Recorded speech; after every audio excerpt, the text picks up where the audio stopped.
ambayo unakunywa unameza madawa ya kulevya. Kuna madawa ya kulevya ambayo unajidunga na sindano. Hayo yote ni madawa ya kulevya. Na mpendwa, ni ya kwamba madawa ya kulevya yameleta vita mingi katika familia. Unakuta huyo mtu ni mzuri sana, tena anapenda mke wake, lakini mara anapomeza madawa ya kulevya amelia kanusu kabati, yule mtu anabadilika, anakuwa nyoka katika familia. Watoto akifika tu wanaingia mvumbuni mwa kitanda wajibishe. Mama anakimbia analala kwa msitu, kwa sababu umekula vitu vyako. Wewe mtu wa Mungu, ya kwamba madawa ya kulevya haitakusaidia mtu wa Mungu. Kwa hivyo ya kwamba hata kama unakunywa madawa ya kulevya, wewe kula madawa ya kulevya na heshimu familia yako. Wewe kutawanya familia kwa sababu umekula madawa zako za kulevya. Kama wewe ni mwanaume, si ugonge wanaume wenzako wenye mnakula madawa na wao. Ndio uone. Wachana na mama. Mama ndio ni mwanamke. Unajua by the way, hata Mwafrika kamili ni ya kwamba huwezi kunjia mwanamke ngumi upige. Enda gonga kama ni lazima ugongane. Si unakunywa madawa ya kulevya? Ndio. Si ugonga wanaume hao mnakunywa na wao. Mbona unakuja kuvuruga familia yako eti sababu umekula madawa yako ya kulevya ya shilingi 20? Kwa mtu wa Mungu, kama Mkristo, kuna Wakristo wengine wanakula madawa wamejibisha. Kwa kanisa anakuwa kwa hivi zote, ukamelia tu watu wengine. Ukakuna kama sokoto kamwe. Hivi zote nuru basa na kwene. Maana uonekani unapiga kwa msokoto kimoja. Ndio sababu nadhani hakuna mtu anakuona. Jua ya kwamba kuna Mungu aliye mbinguni, na huyo hakuna mahali unaweza kujibisha asikuone. Najua ya kwamba mbele ya maisha yako Mungu ameweka hukumu kwa jambo lolote unalofanya, hata kama ni kwa siri.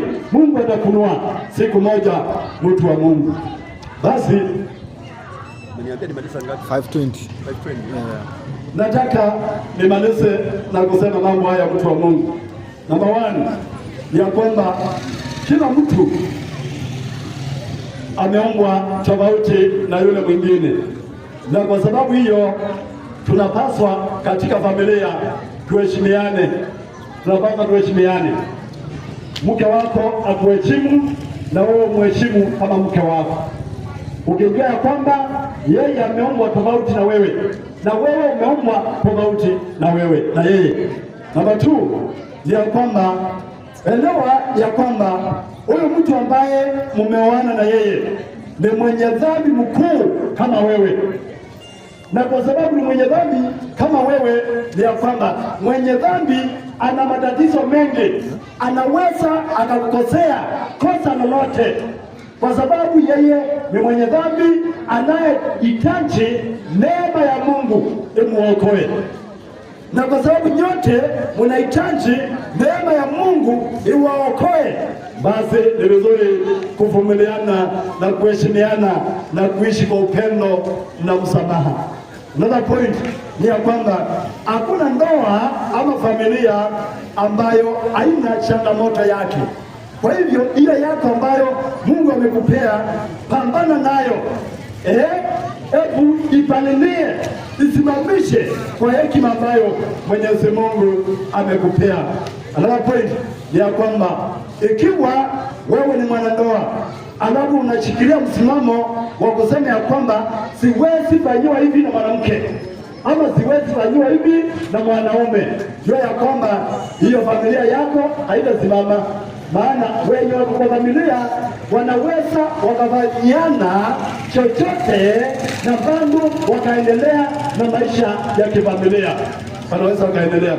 Ya mwisho ni ya kwamba elewa ndoa yako ama familia yako hata kama ni nzuri, hata kama ni mbaya, mbele za Mungu huko mbinguni, Mungu ameandika ya kwamba ndoa yako ni takatifu. Hata kama ni mbaya, hata kama iko namna gani, Mungu anaiona ile ndoa ikiwa takatifu. Mpendwa msikilizaji, na inapaswa iheshimiwe na watu wote. Kwa hivyo watu wa Mungu, naomba kwa leo nifike pale, fundisho hili tutaendelea nalo kesho majaliwa ya Mwenyezi Mungu. Mungu awabariki sana, Mungu awaneemeshe, Mungu ashikilie familia zenu, Mungu awapenye wake na waume wenu, Mungu awahurumie watoto wenu na awape maisha mema katika jina la Yesu. Tunaomba. Baba wetu na Mungu wetu, asante kwa fundisho fupi ya familia. Mungu wetu, familia zetu tunazikabidhi kwako, ukasiponye, ukasibariki, ukazishindanie, ukazidumishe kwa utukufu wa jina lako. Bariki huyu mama, bariki huyu baba, bariki watoto ambao wazazi wao wametawaliwa na madawa ya kulevya, watoto wao wametawaliwa na ulavi na ulevi. Kristo, wacha ukawaponye na jina lako litukuzwe milele na milele. Mwingine anapoingia, tuomba ya kwamba utumie jinsi upendavyo na ukajitukuze katika mkutano hii. Zaidi ya yote, uwafute wote kwako. Katika Yesu Kristo tumeomba na kuamini. Amen. Mungu awabariki. Amen.